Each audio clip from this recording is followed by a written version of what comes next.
Sa nakaraang video ay nilibot natin ang gilid ng Pilipinas o ang tinatawag na Batanes of the East sa Dingalan, Aurora.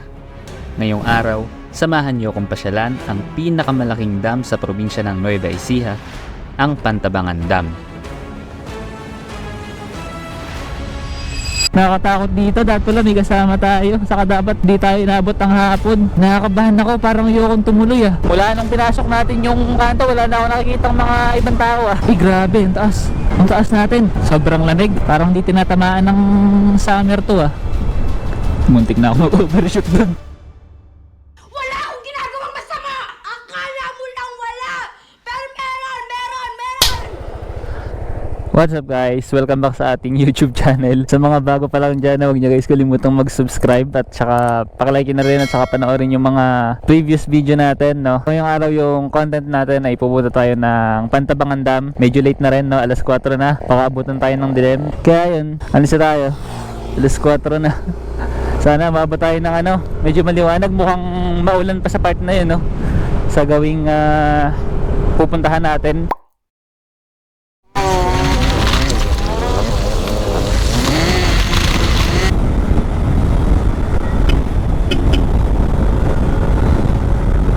Bali, ito yung layo natin mula sa may dito sa bayan ng Haen, Nueva Ecija papunta ng Pantabangan, 71 kilometers. Dadaan tayo ng sa highway lang naman, ano, sa Santa Rosa, tapos Cabanatuan, then Maglallanera tayo, tapos Rizal, tapos Pantabangan. Hindi na tayo dadaan ng ano, San Jose. Akala ko San Jose tayo dadaan eh. Bale yun yung dadaanan natin.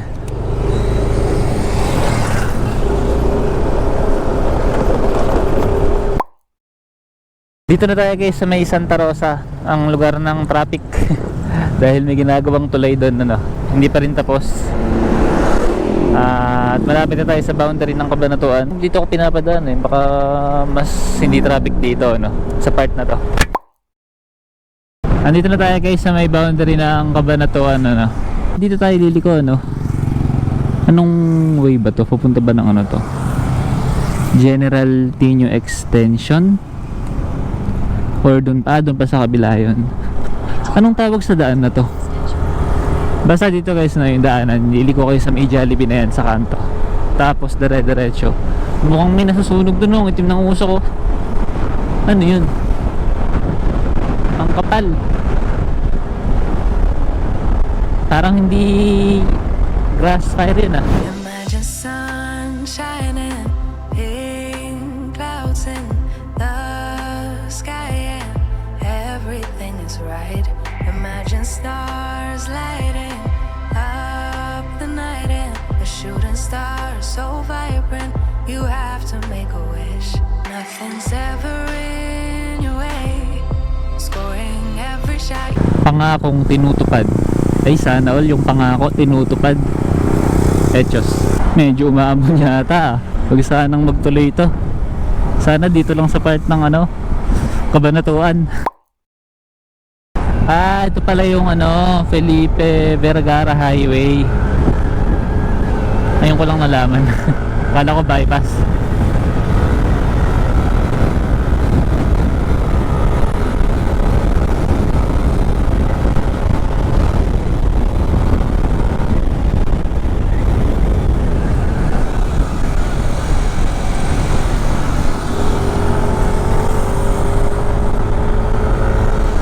Ganda ng kalsada nila dito, no?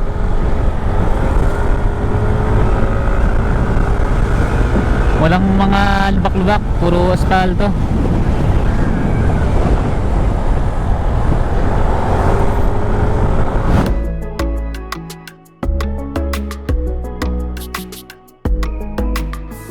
I tried to be your everything, gave my everything, I sold out. Now just look at me, I'm a ghost with nothing left. Hollow, emptied out, what got lost can't be found. You stole. Bali ayun, ano, nakalagay sa taas, oh, Pantabangan Nueva Ecija, 42 kilometers. Kakanan tayo dito, no? Bali yung pakaliwa, ito yung dire-diretso papunta ng San Jose. Ngayon ako makakadaan dito, no?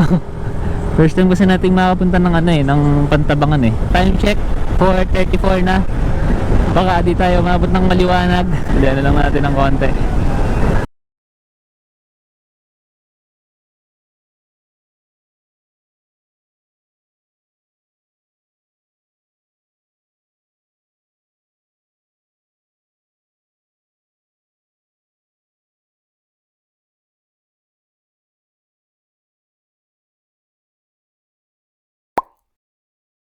Ang ganda ng daan dito. Tingnan nyo guys yung puno, yung pagkaka-curve nya, no?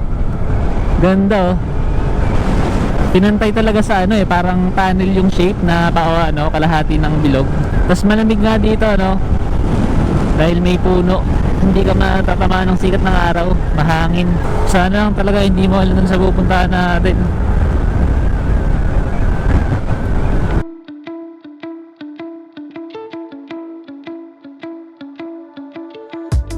All I want for somebody to see me. Yeah, yeah.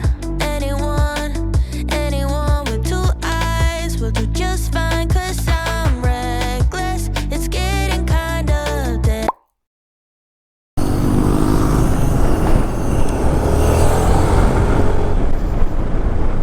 Time check tayo, 5 PM na. Meron pa tayong 21 kilometers. Medyo malapit na tayo.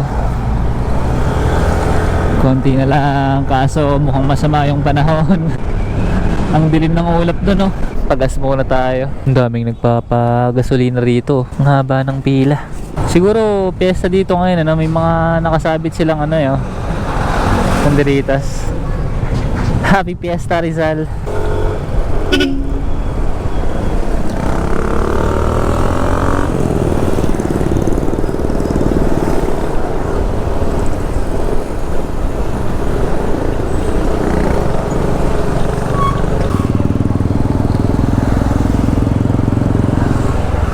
Sarap. Sarap ate.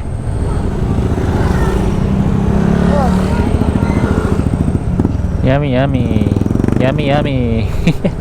Sarap ng kain ni ate ron, ah. Tingnan nyo yung daanan dito guys, so tig-isang linya lang ano, sa papunta sa pabalik. Hindi siya double lanes. Meron na lang tayong 15 kilometers. Time check tayo, 5:16 na. Welcome to Pantabangan. Ganda ng arko nila, no? Red and blue. Tapos tingnan niyo yung ano, simbolo, 'di ba? Sumisimbolo talaga sa dam eh, no? Ganda eh. Naka-tiles pa yung design ano. Dam talaga yung ano, sinisimbolo niya.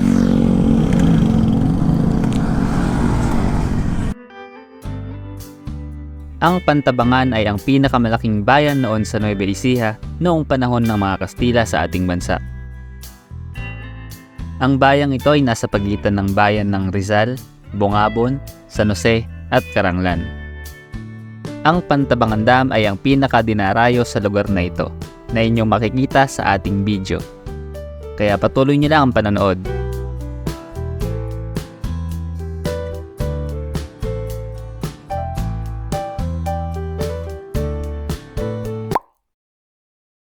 Tingnan nyo guys, ang ganda ng bundok, oh. Ang baba. Bundok pala to. Bundok pala idadaanan natin. Puro curve din pala rito. Grabe yung tarik.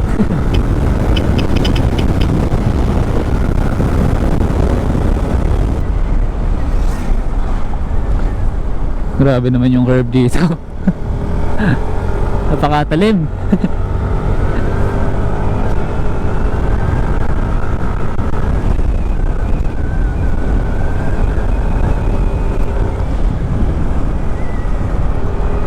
Ito rin, bago rin yung kalsada na to, bagong gawa lang din.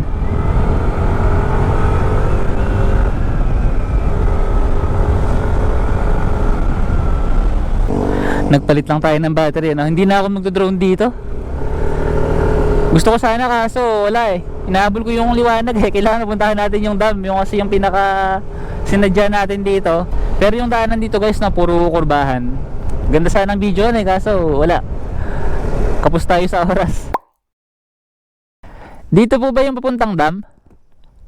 Sa kabilang kanto, sira na yan. Wala na po rito? Okay po. Thank you po. Sira na pala rito. Buti hindi dito, ang pangit ng daanan eh. Puro bato-bato rin, hindi rin sementado. Saan yung likuan kaya na sinasabi niya? Wala naman ako nakikita rito isang lulusutan. Doon din yung lusot pero magtutugon lang sila. Hindi siya ibang way, ayun oh. Konektado pa rin kumbaga. Bahala na. Bisa natin.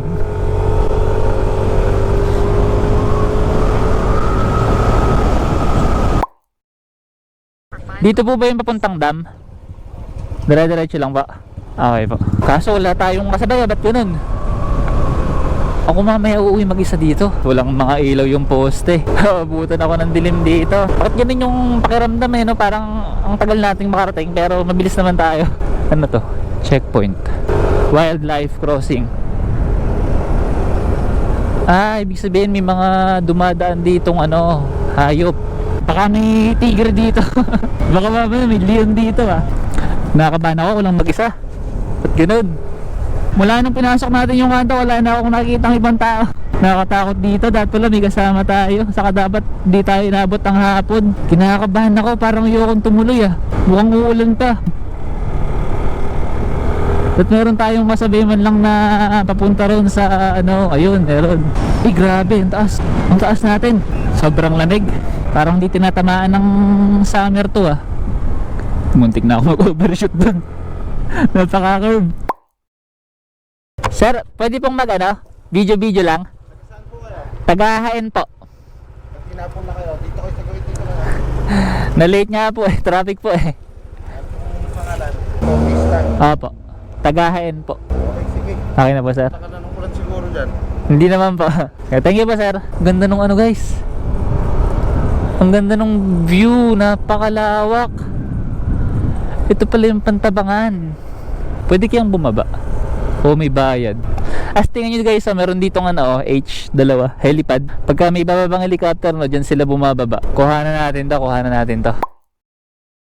Nakita nyo naman grabe yung daanan. Medyo nakakatakot lang kasi matatarik. Tapos yung pinakakalsada, napakadaming curve. Bundok din pala siya. Akala ko parang mababa lang. Dadaan din pala ng bundok. Mahirap lang pag inabutan ng gabi. Tulad yan, abutan tayo ng gabi sigurado kasi 5:46 na yung oras ngayon. Kaya sigurado abutan tayo ng dilim sa daanan. Wala lang kasing ibang poste or wala rin ibang ilaw kasi yung ibang poste ron. Kaya medyo nag-aalangan ako, kailangan may kasabay tayo mamaya pagkapabalik na. Hanap lang tayo ng makasabay. Mukhang marami naman pumapasyal dito ngayon. Yun ganda Tingnan nyo guys yung paligid napakalawak nung napakalawak nung dam dito Ayun Kasi medyo masama lang yung yung panahon. Ayun, wala namang bayad dito.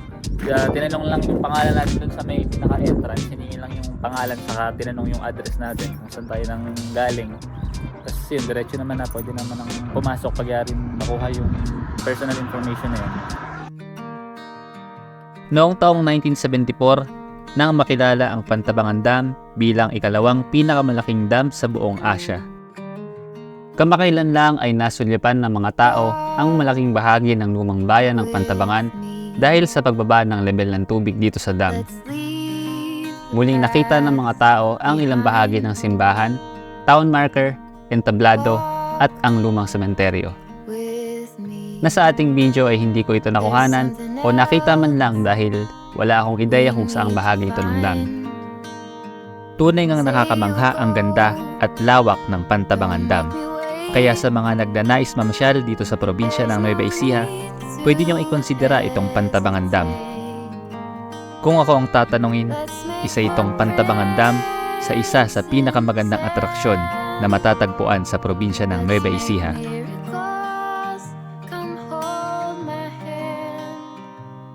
Bale yun guys, napabalik na tayo ngayon ng hain. Umaambon na, buti hindi tayo nabutan ng malakas na ulan. Ewan ko lang kung lalakas to ngayon. Saan ba tayo dadaan? So dati pa rin tayo dadaan. Tapos may humabol lang ngayon mga tao, isang pamilya sila. Ayan, isang sasakyan. Ako lang mag-isa kanina dumagdag lang sila Hindi ko makita yung ganon, yung mga parang slide, yung pinaka dinadaanan ng tubig, yung pinaka dam. Dapat dito natin pinilapag yung drone natin ito sa letter H Ito yung napagan ng helicopter yung malawak na yan. To. Diyan sila bumababa kapag ka merong gagawin. Ewan ko hindi ginagawa nila dyan. Basta yan, patingin sa akin yung tao. Sir, okay na ba? Thank you pa. Fit ni Kuya, no? Mukhang mag-isa lang siya nagbabantay dun eh. Alright guys, sa mga nakaabot dito sa dulo ng ating video, thank you po. Huwag niyo kalimutan guys, i-like yung video na to, no? Kung nagustuhan niyo yung pagpunta natin dito sa dam ng Pantabangan, Nueva Ecija. At sa mga bago pa lang dyan dito sa ating channel, huwag niyo guys kalimutan mag-subscribe sa ating YouTube channel. Panoorin niyo na rin guys yung ating mga nakaraang video, yung mga solo ride natin. See you sa ating next episode bago pa tayo abutan ng malakas na ulan dito.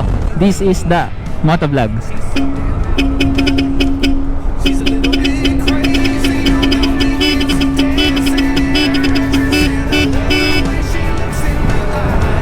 See you guys. Bye bye. Kapagod mag-edit.